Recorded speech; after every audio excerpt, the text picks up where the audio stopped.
Hi friends, welcome back to my channel. అందరూ ఎలా ఉన్నారు? బాగున్నారా? నేనైతే బాగున్నాను.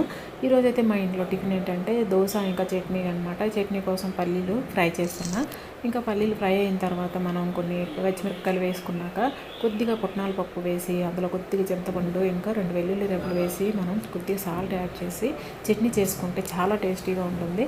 సో ఈ చట్నీతో పాటు మనం స్పాంజీ దోశ చూసారు కదా, ఈ దోశలు చాలా బాగుంటాయి. ఆల్రెడీ ఈ వీడియో అయితే నా ఛానల్లో ఉంది. సో ఇంకా ఈ దోశతో పాటు పుట్నాల చట్నీ ఇంకా పల్లీ చట్నీ, అదే పుట్నాలు పల్లి రెండు కలిపి అనమాట. సో దీంతో పాటు టమాటా చట్నీ కూడా, ఈ టేస్ట్ అయితే అదిరిపోతుంది, సూపర్ ఉంటుంది.